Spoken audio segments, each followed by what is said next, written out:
Welcome दोस्तों, आज की वीडियो में बात करेंगे बीटीएस के द्वारा वर्क इंस्पेक्टर के पदों पर वैकेंसी निकाली गई है लोक स्वास्थ्य अभियंत्र विभाग में, जिसको आप हिंदी में कार्य निरीक्षक और इंग्लिश में वर्क इंस्पेक्टर कह सकते हैं। इसमें आप 10th पास हैं और आईटीआई किए हैं तो ये फॉर्म आप भर सकते हैं। चलिए हम आपको इस वीडियो में बताते हैं कि कैसे आप अपना फॉर्म स्टेप बाय स्टेप करके भरिएगा। इसके लिए सबसे पहले आपको क्रोम ब्राउज़र को ओपन करना है। सर्च बार में BTSC लिख कर सर्च कीजिएगा। जैसे ही लिख कर सर्च कीजिएगा, ऊपर में लिखा आएगा बिहार टेक्निकल सर्विस कमीशन। इस पर आपको क्लिक करना है। इसका लिंक हम वीडियो के डिस्क्रिप्शन में भी डाल दिया हूँ, आप वहाँ से भी डायरेक्ट इस वेबसाइट पे आ सकते हैं। इसके बाद यहाँ ऊपर में ये ऑफिशियल वेबसाइट है। उसके बाद आपको यहाँ पर आना है। यहाँ पर होगा रिक्वायरमेंट, इस रिक्वायरमेंट पर आपको क्लिक करना है। जैसे ही रिक्वायरमेंट्स पर क्लिक कीजिएगा, इसके बाद आपके सामने कुछ इस तरह से आएगा। उसके बाद आपको यहाँ पे नीचे आना है। यहाँ पर आपको देखिएगा एडवाइजरीमेंट नंबर आपको 31/2025 इसी वाला आपको टिक करना है। ये जरूर देख लीजिएगा, यहाँ एडवाइजमेंट नंबर 31/2025, यहाँ आगे में यहाँ पर होगा वर्क इंस्पेक्टर मैकेनिकल। आप ये फॉर्म जो है रजिस्ट्रेशन 12/12 से और लास्ट डेट जो रखा गया है 12/1/2026 तक ये फॉर्म आप भर सकते हैं। अप्लाई करने के लिए यहाँ पर होगा अप्लाई ऑनलाइन, इस पर आपको क्लिक करना है। इसके बाद आपके सामने कुछ इस तरह से आएगा। यहाँ पर फिर होगा अप्लाई ऑनलाइन, इस पर आपको क्लिक करना है। जैसे ही अप्लाई ऑनलाइन पर क्लिक कीजिएगा, इसको यहाँ होगा कैंडिडेट रजिस्ट्रेशन, इस पर आपको क्लिक करना है। इसके बाद आपको फिर से आपके सामने कुछ इस तरह से आएगा। यहाँ पर आपको अपना देख लीजिएगा वर्क इंस्पेक्टर मैकेनिकल वाला, ये वाला हम आपको अभी बता रहे हैं, ये वाला आपको यहाँ पर आगे में आइएगा, यहाँ होगा अप्लाई, इस पर आपको क्लिक करना है। इसके बाद आपके सामने फिर से कुछ इस तरह से आएगा। यहाँ पर नीचे में होगा रजिस्ट्रेशन, इस रजिस्ट्रेशन पर आपको क्लिक करना है। जैसे ही रजिस्ट्रेशन पर क्लिक कीजिएगा, इसके बाद आपके सामने कुछ इस तरह से आएगा। इसके बाद यहाँ पर कुछ लिखा आएगा, आप इसको पढ़ना चाहते हो तो आप पढ़ लीजिएगा।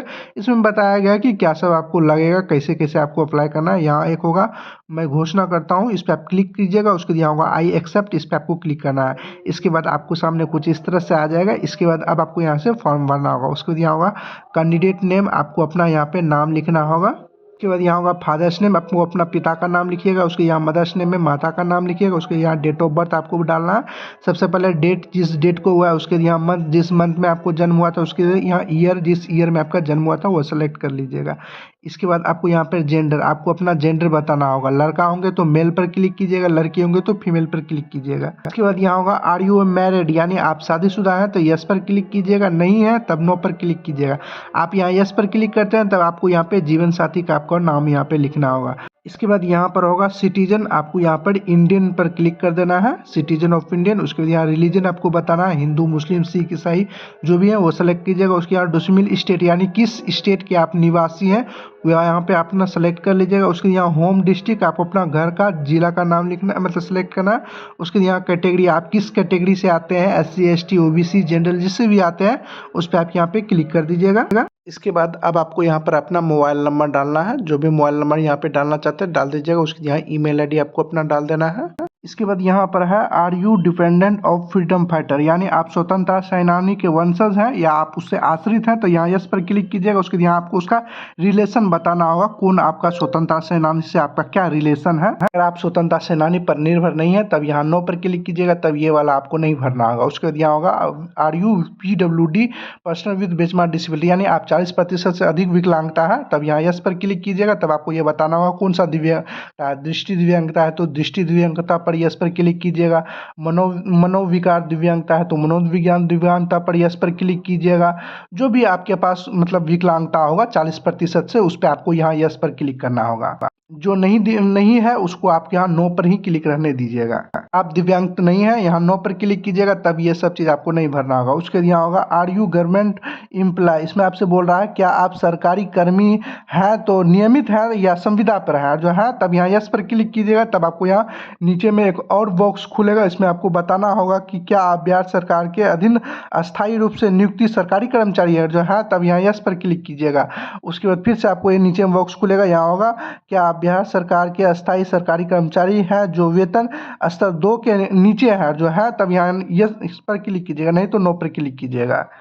अगर आप यहाँ यस पर क्लिक करते हैं तब आपको फिर नीचे में यहाँ पर आएगा। इसके बाद यहाँ बताना होगा सेवा की अवधि, आपकी क्या सेवा की अवधि है, वर्ष और मंथ आपको दोनों बताना होगा। अगर आप सरकारी कर्मचारी नहीं हैं और जो आप गवर्नमेंट एम्प्लॉय नहीं है, यहाँ नो पर क्लिक करते हैं तब ये सब चीज़ आपका बॉक्स ही खत्म हो जाएगा, ये नहीं भरना होगा। इसके बाद आपको यहाँ पे नीचे आना है। अब आपको यहाँ पर नेम ऑफ सीओ यानी आपको अपना जो गार्जियन है उसका यहाँ पे नाम लिखना है। उसके यहाँ विलेज नंबर या हाउस नंबर आपको यहाँ पे डाल देना है, यानी गाँव का नाम या लिख दीजिएगा। उसके यहाँ पोस्ट ऑफिस या उसके यहाँ स्टेट का नाम पहले से होगा, डिस्ट्रिक्ट ब्लॉक का यहाँ नाम अपना सेलेक्ट कर लीजिएगा, किस ब्लॉक यानी किस प्रखंड से आप आते हैं उस प्रखंड का नाम यहाँ पे सेलेक्ट कर लीजिएगा। इसके बाद आपको यहाँ पर पुलिस स्टेशन, आपको अपना पुलिस थाना जहाँ भी है उसका यहाँ पे नाम सेलेक्ट कर लीजिएगा। उसके यहाँ विलेज नेम आपको सेलेक्ट कर लेना है। उसके जो आपका पिन कोड होगा वो आपको यहाँ पे डाल देना है।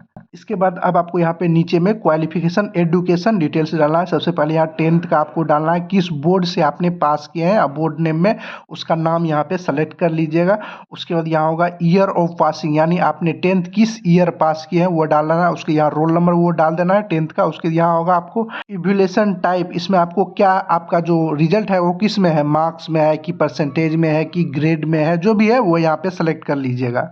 अगर मान लीजिए परसेंटेज में है तब आपको यहाँ परसेंटेज पर क्लिक कीजिएगा। उसके यहाँ परसेंटेज वाले बॉक्स में आपको कितना परसेंटेज आया है वो यहाँ पे डाल दीजिएगा। उसके यहाँ डिवीजन सेलेक्ट कर लीजिएगा, फर्स्ट सेकंड थर्ड जो भी है वो सेलेक्ट कर लीजिएगा। इसके बाद अगर आप इंटरमीडिएट भी किए हैं तब यहाँ नीचे में आपको इंटरमीडिएट वाला भी बॉक्स आएगा। उसके यहाँ बोर्ड नेम सेलेक्ट कर लीजिएगा, यानी इंटर आप किस बोर्ड से पास किए हैं। फिर आपको यहाँ ईयर ऑफ पासिंग बताना है किस ईयर, उसके रोल नंबर डालिएगा। उसके यहाँ इक्विवेलेंस टाइप में आपका मार्क्स में है कि परसेंटेज में है, जो भी सेलेक्ट कर लीजिएगा। उसके बाद मार्क्स सेलेक्ट कीजिएगा, तब आपको यहाँ ऑप्टिंग मार्क्स में कितना आया था, मैक्सिमम मार्क्स में कितना का टोटल एग्जाम हुआ था वो ईयर डालिएगा। उसके यहाँ परसेंटेज खुद ब खुद आ जाएगा, देखिए खुद ब खुद आ जाएगा। उसके यहाँ आपको डिवीजन बता देना है, कौन सा डिवीजन है, फर्स्ट सेकंड थर्ड जो भी है वो बता दीजिएगा। इसके बाद अब आपको यहाँ पे नीचे में आईटीआई से संबंधित डिटेल्स भरना है। जैसे यहाँ होगा certificate from recording industrial training, यानी आईटीआई से संबंधित। जैसे यहाँ होगा डिग्री एंड ट्रेड, यानी कौन सा आपका किया है कि मैकेनिकल है कि इलेक्ट्रिशियन है, जो भी है वो यहाँ पे सेलेक्ट कर लीजिएगा। तो यहाँ एफर्मेशन में यहाँ यस पर क्लिक कर दीजिएगा। उसके यहाँ यूनिवर्सिटी या कॉलेज का नाम आपको यहाँ पे लिख देना है, किस कॉलेज से पास किए, ईयर ऑफ पासिंग डालना है। उसके यहाँ ग्रेड सिस्टम है तो यहाँ यस पर क्लिक कीजिएगा। उसके यहाँ परसेंटेज आपको डाल देना है। ग्रेड सिस्टम नहीं है, आप जो भी आईटीआई किए हैं नो पर क्लिक कीजिएगा। उसके यहाँ ऑप्टिंग मार्क्स में कितना आया था वो डाल देना है, मैक्सिमम मार्क्स कितने का एग्जाम हुआ तो वो आपको यहाँ पे डाल देना है। इसके बाद जो यहाँ कैप्चा लिखा है उसको यहाँ पे इंटर वेरिफिकेशन कोड में डालकर यहाँ वैलिडिटी एंड प्रीव्यू, इस पे आपको क्लिक कर देना है। जैसे ही आप यहाँ वैलिडिटी एंड प्रीव्यू पर क्लिक कीजिएगा तब आपके सामने कुछ इस तरह से आएगा। आपको एक बार डिटेल्स देख लेना है, जो भी डिटेल्स आप भरे हैं वही डिटेल्स आपको यहाँ पर शो होगा। एक बार चेक कर लीजिएगा सारा डिटेल सही है। उसके यहाँ एक बॉक्स होगा, इस पर आप टिक कर दीजिएगा। उसके यहाँ होगा सबमिट, इस पर आपको क्लिक करना है। उसके यहाँ ऊपर में आएगा यू ओके, इस ओके पर आपको क्लिक कर देना है। इसके बाद आपके सामने फिर से कुछ इस तरह से आएगा। अब आपको यहाँ पर ईमेल आईडी और मोबाइल नंबर को वेरिफिकेशन करना होगा। सबसे पहले यहाँ होगा वेरीफाई ईमेल आईडी, इस पर आपको क्लिक करना है। उसके यहाँ ईमेल आईडी पर जो भी ईमेल आईडी डाले हैं उस पर क्या होगा वेरिफिकेशन कोड, वो कोड आपको यहाँ पे डालकर वेरीफाई पर क्लिक करना है। इसके बाद अब आपको यहाँ पर मोबाइल नंबर का वेरीफाई करना होगा। इसके लिए आपको होगा यहाँ पर वेरीफाई मोबाइल नंबर, इस पे आपको क्लिक करना है। आपको यहाँ पर एक मोबाइल नंबर पर वेरिफिकेशन कोड गया होगा, वो कोड आपको यहाँ पे डाल देना है। उसके यहाँ वेरीफाई होगा, इस पे आपको क्लिक करना है। इसके बाद आपका मोबाइल नंबर भी वेरीफाई हो जाएगा। इसके बाद यहाँ होगा व्यू रजिस्ट्रेशन स्लिप, इस पे आपको क्लिक कर देना है। इसके बाद ये रजिस्ट्रेशन स्लिप आप प्रिंट करना चाहते हैं तो यहाँ होगा प्रिंट रजिस्ट्रेशन स्लिप, इस पे आप जाकर प्रिंट कर सकते हैं। प्रिंट करने के बाद इसके बाद यहाँ नीचे में होगा ये कैंसिल, इस पर आपको क्लिक करना है। इसके बाद आपको यहाँ पे नीचे आना है। अब आपको यहाँ पर पेमेंट कटाना होगा, यहाँ होगा कितना पेमेंट कटाना हुआ होगा, यहाँ होगा प्रोसीड फॉर फी पेमेंट, इस पर आपको क्लिक करना है। जैसे ही आप इस पर क्लिक कीजिएगा इसके बाद आपसे यहाँ पर आ जाएगा कुछ इस तरह से। इसके बाद जिस भी माध्यम से आप पेमेंट कटाना चाहते हैं आप उस पर क्लिक कीजिएगा। डेबिट कार्ड से कटाना चाहते हैं डेबिट कार्ड पर, नेट बैंकिंग से कटाना चाहते हैं नेट बैंकिंग से, यूपीआई से कटाना चाहते हैं तो यूपीआई पर क्लिक कीजिएगा।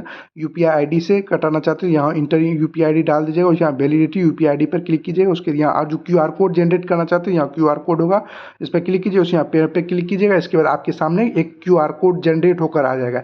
इस क्यूआर कोड पर जैसे ही आप पेमेंट कटाइएगा तो आपका पेमेंट सक्सेसफुल हो जाएगा। पेमेंट कटाने के बाद आप अपना स्लिप निकाल लीजिएगा। इस तरह से आप फॉर्म भर सकते हैं। वीडियो पसंद आए तो वीडियो को लाइक शेयर और कमेंट जरूर करें। अगर आपने अभी तक इस चैनल को सब्सक्राइब नहीं किया तो सब्सक्राइब कर बेल आइकन को दबा दें। आपको इसी तरह की जानकारी इस चैनल पे मिलती रहेगी। चलिए अगले वीडियो मिलते हैं किसी और जानकारी के साथ, तब तक के लिए गुड बाय।